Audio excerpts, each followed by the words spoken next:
what time we'll be meeting. So the next, like on Wednesday, Friday, next Tuesday, and next Friday, all the same time. So you made it here once. I believe in you. I know you can make it back. Okay, Rob, I'm done. All right. Excellent. And we do want to say kind of right up front that we would love to use this very same Zoom link for all of our meetings. However, we experienced kind of a weird problem with the creation of breakout groups that seems to be particular to this link. So we have to create a new link, which I will update into Canvas today, and we will email to you today as well. But that link will be the link that you use for the next 3 meetings. And I apologize that it's different from this one. We really hope to use this link consistently, but there is some kind of glitch with this link that we have been unable to fix. So we're gonna have to switch. But with that said, I'm gonna go ahead and share my screen. One of the things that we'll be using today and for the next 2 weeks is something that we have termed the bike rack. It's sort of similar to a parking lot, except being focused on sustainability and avoiding the use of fossil fuels. We have adopted the bike rack instead of a parking lot. And so I have put that link to the bike rack in the chat to everyone, and you can find it there. We will use that document for the next 2 weeks as a way to have users post questions and for us to respond either in the bike rack itself or at least, or perhaps via email or via the workshops. And so each workshop will take some time for the bike rack, but I just wanted to let you know that it's there. And I'm gonna go ahead and share my screen. Please be advised that almost everybody on the ASU team has pets, and so it will not be unusual for our pets to make some kind of unannounced visit to the workshop, and I do my best to keep my dogs at bay. They are very well trained, but yeah, so we'll see if they end up barking or if they end up just jumping on my lap in the midst of meetings. And anyway, so let's start with a brief look at the National Sustainability Teachers Academy. We'll do some introductions and we'll talk about what we do and what we hope to accomplish for this 2-week workshop. One of the things that if you've attended our workshops before, you know to be true is our primary goal is about bringing sustainability to life in schools and communities. And for us, that means more than just providing you with content about sustainability, more than providing lesson plans, more than providing tools to use to interact with students and to demonstrate sustainability in practice. We're talking about inspiring students and other members of your community to engage in taking action to improve the sustainability of their schools and communities. To really bring it to life for us means that it becomes a way of life for people who are participating in sustainability. And so unlike other professional development workshops where you may receive a couple-hour, fairly boring lecture about nitrogen in the soil or climate change, what we're gonna do is provide you with some of that introductory information to sustainability, but we're also going to show you, hopefully, how to engage your students in a way that makes sustainability meaningful for them, that brings it into their lives, that makes it relevant, that makes it engaging and interesting and important to them. Because if it's just learning about a topic, students are gonna be less likely to do anything about it. So our program provides an introduction to sustainability science for K-12 teachers. We have accumulated over the past 5 years tools for teaching relative sustainability issues in the content in the classroom, and resources to develop projects for your school and community. And that's really going to be the big focus of this 2-week workshop. We are going to be really focusing on the development of projects, you as a green team, developing a project with other members of your team that will improve sustainability for your school and community.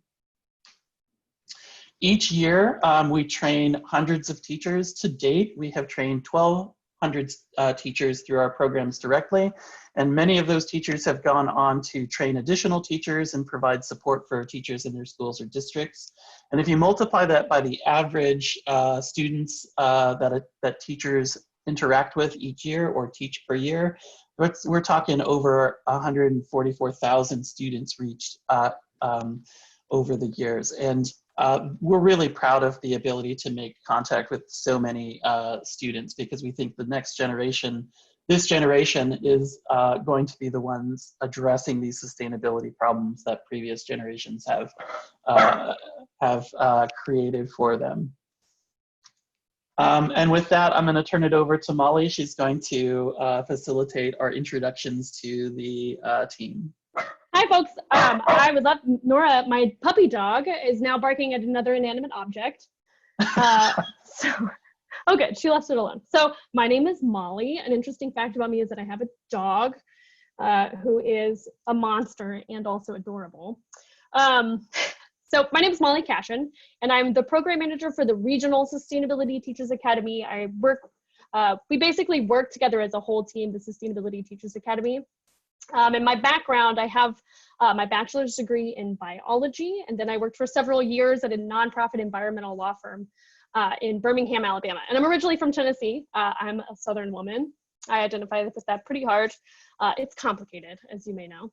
And then I came to ASU to get my master's degree in sustainability, and then I drank the Kool-Aid, and I've been here ever since, working with Rob and the team to do professional development for teachers. Now, the Regional Teachers Academy typically focuses on specific regions. So you may have met me before for example, I know Stan met all of us when we did a regional academy in Los Angeles. And so that's mostly teachers from those locations. So it's wonderful to meet you. Feel free to email me at any time. Rob? You're on mute. I'm Rob McGehee. I'm a project manager with the National Sustainability Teachers Academy. My degree is also in biology with a concentration on environmental studies. I worked in nonprofit animal welfare for about 6 or 7 years, and then I taught for almost 10 years, K-12 science, biology, environmental science, etc. I've been with the Teachers Academy for 5 years, and I just completed my master's degree in learning science.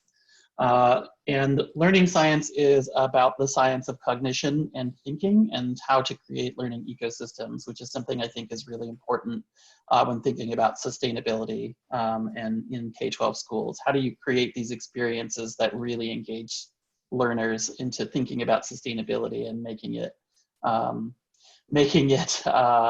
relevant to their lives? Thanks. We'll go ahead and have Janine introduce herself next. Hi, I'm Janine Malone. I'm the Program Coordinator Senior for the team, and I do the logistics for the team, and I've been in email contact with all of you, so hello, it's nice meeting you.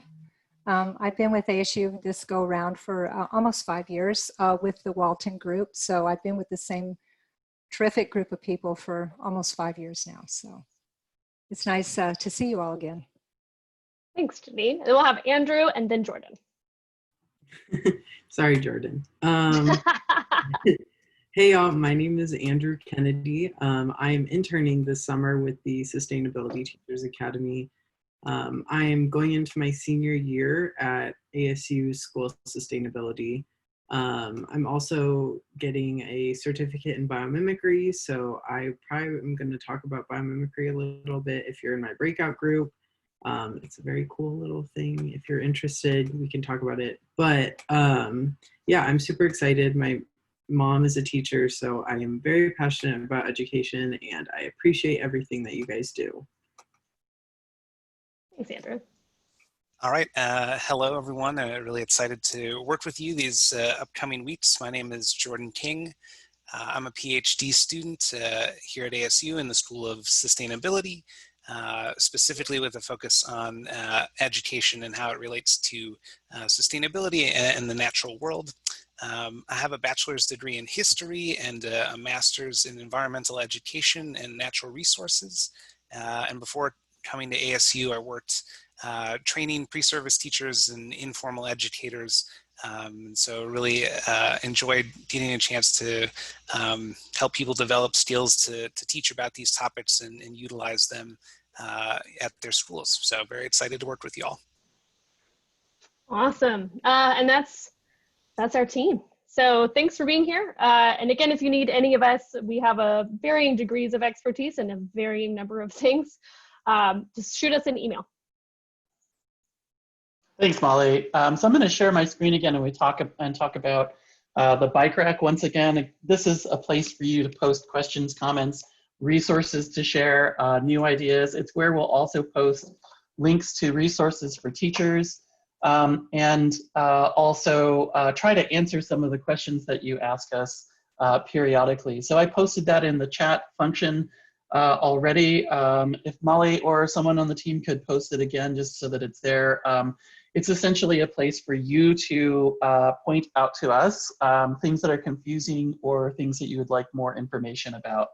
Each day has its own block of places to put your questions, and that allows us to kind of respond to them in a timely fashion so that we're not overlooking anything, and also to keep track of all the resources that are that need to be delivered to you guys daily. At the end of it too, at the very bottom, let me see if I can share this. Can you all see it? Yeah. Okay. At the very bottom of the bike rack, what we've done is created space for your course feedback, including what specific changes would need to be made to the Canvas platform that could make it more user-friendly. Many of those we can implement right away. Some of them we cannot. The previous group who took this workshop earlier this summer gave us a lot of really helpful feedback that we've incorporated into the Canvas course this time around. So it's really, really helpful. And then also the second part is course feedback about the sustainability content that we missed or should have included to help you think about and understand sustainability better. We want this to be clear. We want this to be relevant to you. And so if there's something that some way in which we failed to connect sustainability in a way that is useful to you, we want to know that so we can always improve our courses and make them better. And so with that, I will hand off to Andrew, who's going to talk about the chat function. Alrighty, so yeah, I think a lot of you have already got, you're into the chat a bit, you see it coming up. So first of all, if you don't know where that is, we can help you, but it should just be at the bottom of the screen. And in the chat, you're gonna do what it says on the screen and you're gonna tell us what your name is and what your role is. So if that is a second grade teacher or anything like that, your school and location, and then what you're most excited about learning. I think a few of you are realizing that if you hit enter to go into the to the next line, it actually sends it. So just be aware of that. It's okay, Melissa. We all have done it. Yeah. So cool. Nice, and also great to see y'all from Oak Harbor. We've worked with Oak Harbor for years, and actually it's funny because so when I became the program manager of the Regional Sustainability Teachers Academy, my first workshop was in New Jersey, and I know we have a crew from New Jersey here. And my second workshop ever was in Oak Harbor, and we have basically been working with Oak Harbor on a pretty personal basis ever since then. So we got to know Jody Crimmins pretty well. We came out and did a special workshop for the green team there. I think some of y'all were there. We've had him back for our National Teachers Academy. So it's just so cool to see that happening. And, we hope that happens with everyone on the call.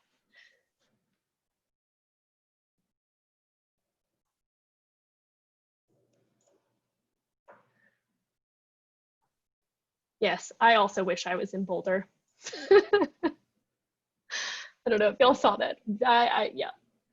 Thanks, Kevin, for having it in. Especially because, Kevin, I see that you're from Massachusetts, and I'm guessing it's probably humid and hot. but like one of the reasons that we were trying to get in Boulder is because Arizona is so hot and terrible that we can't go outside during the summers, basically. Literally, if it's over 100 degrees, which is every day, you can't take your dog on a hike. It is illegal to do that, which I think is great because we don't want to hurt our dogs, but it also is pretty limiting as to what you can do. Yeah, a couple of weeks ago, I took my dogs to, it was at about 7 o'clock at night. The sun was still up, but it was in the evening. And we went for a relatively short walk along a trail that we go to frequently. But when we came home, he had blistered pads, and I had to bandage his feet for about 3 days to get them to heal. And so it can be really dangerous, even at 7:30 at night. Yeah. So we all wish we were in Boulder, but this will have to do. Maybe we can like change all of our backgrounds to Boulder scenes. This is great. Thanks, y'all.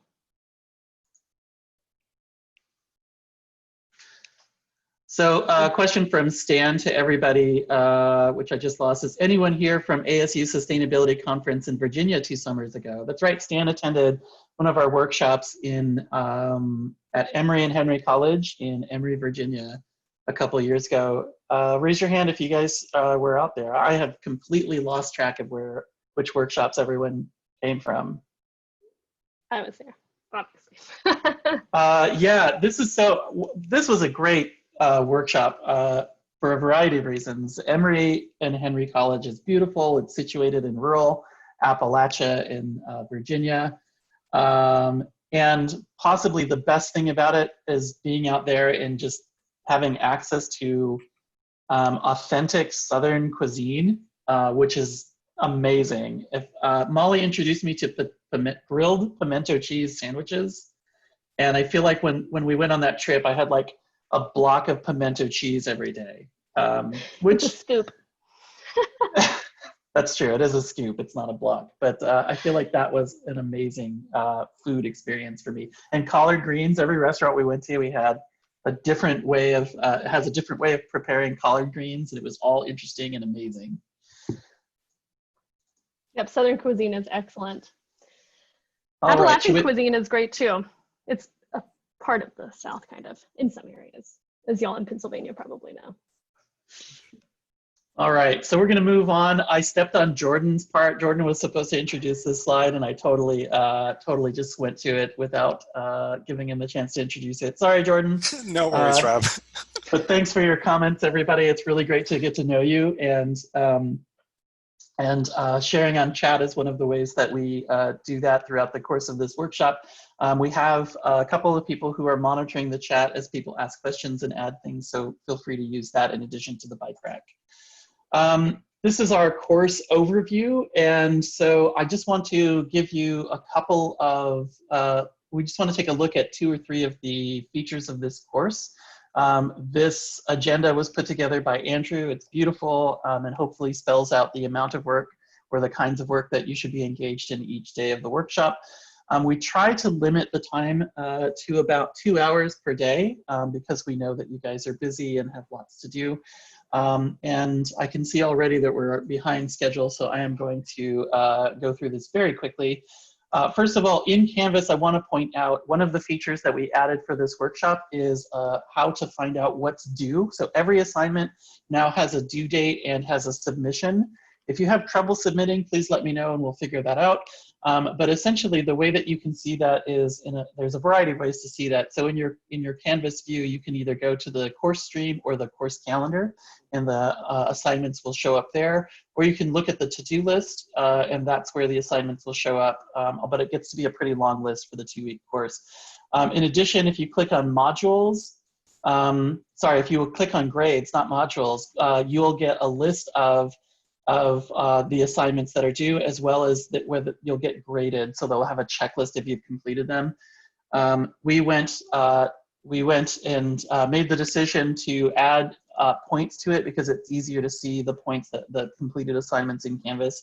So don't feel like you are being graded on the content that you've produced. It's just a way for us to track whether the items are done or not. Hey, One Rob, other, yes. just really quickly, as you get past that, I believe Paula said, I have messed up time zones for submission. Is there a way to change her time zone in Canvas? I'm not sure if there is. I'm not sure. Go for it, Molly, sorry.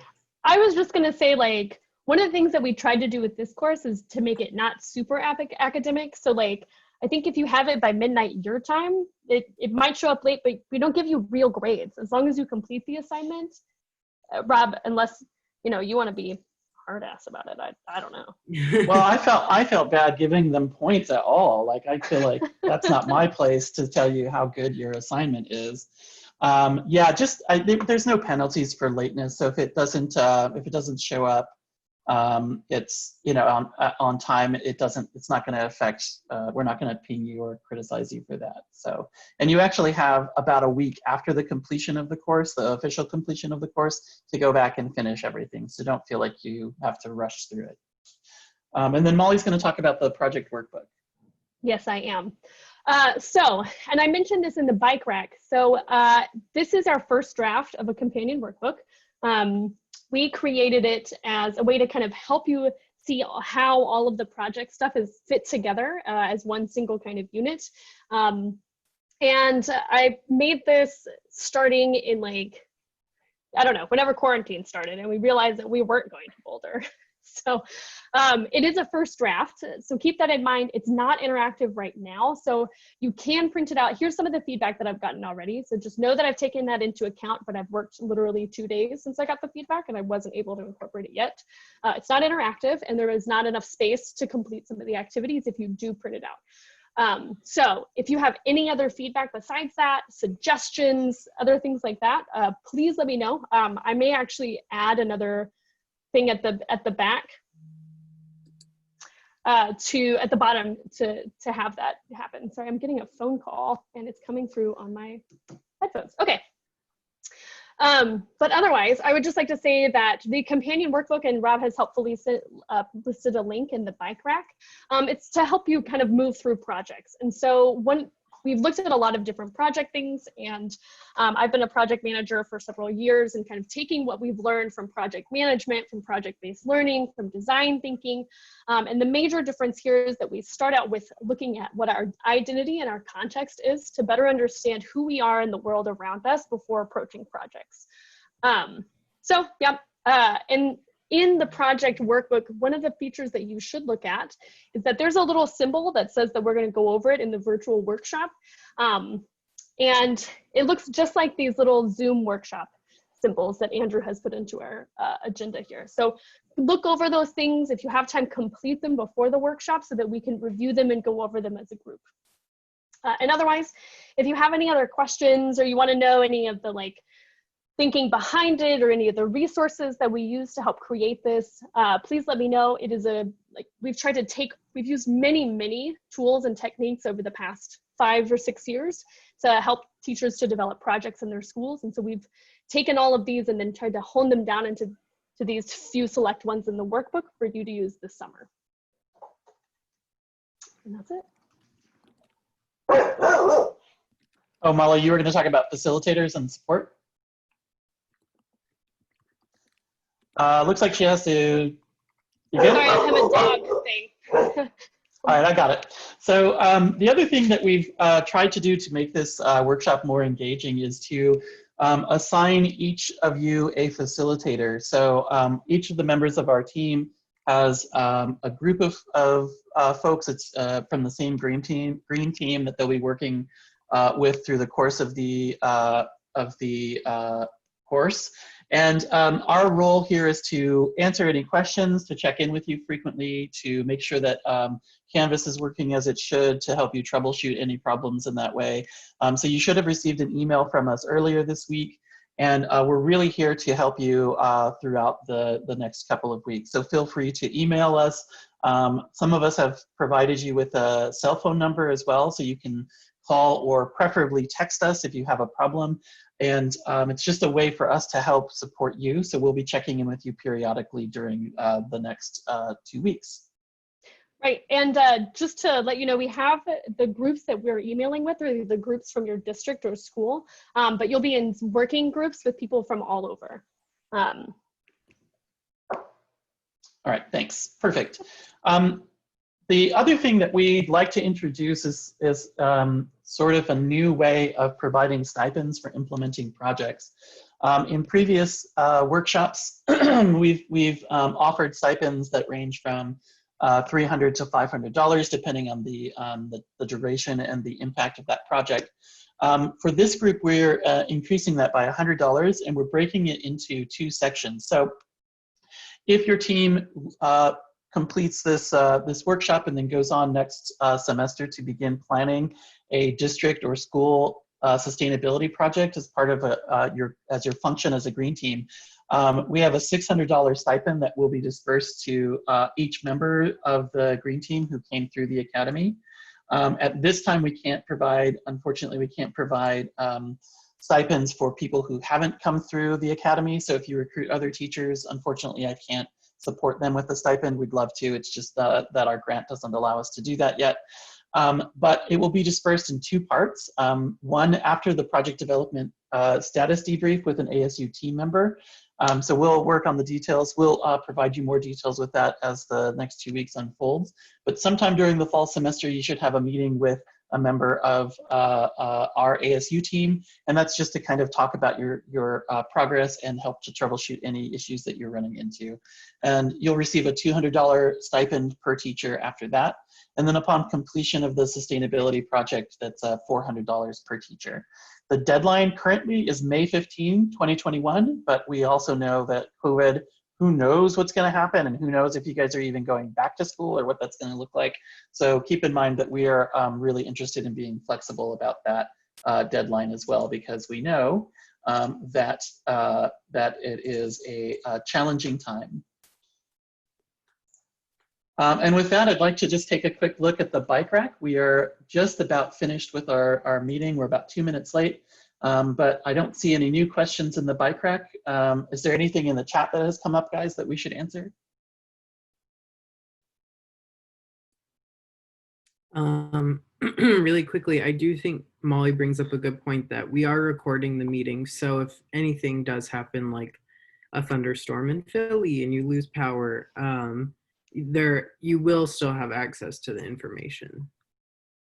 I will say for the other meetings where we have small groups, we won't be recording the small groups, and so it's important that you're there to be able to participate. If you're unable to do so, please message us beforehand. But it is important in order for you to receive the participation stipend for you to complete all assignments and be present at the workshop sessions. Yes. It looks like Hannah has not been receiving emails from us, so I'm going to ask the facilitator for her group to just check in with her after the meeting so that we can make sure that we are getting those emails to you. And I don't see any other questions yet. Since that's the case, and since we are 3 minutes behind schedule, we'll just wrap it up. Again, if any questions appear or come up over the next few days, don't hesitate to email Molly or myself or your facilitator. You can also post questions to us in Canvas, and they come to me, and I will be happy to answer them there. For next time, what you need to do is work through Canvas modules day 1 and day 2, the project workbook assignments, pages 1 through 18. And for next week, we will need your sustainability, definition of sustainability in 6 words. We know that that is a challenge, but it's a good way to start thinking about sustainability. Try to come up with a punchy and concise definition that's relevant to you. And with that, we will, oh, looks like one more message in the chat. Oh, it's just a thank you, fantastic. Thank you guys all for joining us. So we're really excited to be working with you, and we really hope the Green Teams Green Teams Academy is useful to you and really results in some impactful sustainability work in your communities and your schools. And with that, we will end. Feel free to chat with us if you'd like to for a couple of minutes, but we do know that you guys have a busy day, and so we'll let you go. But thanks for joining us today.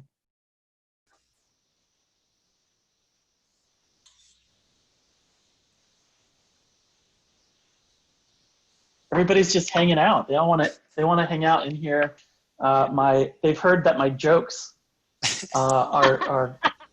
They stay for your jokes. I've got another one. I've got a new one. What do you call it when there's a tie at a bike race?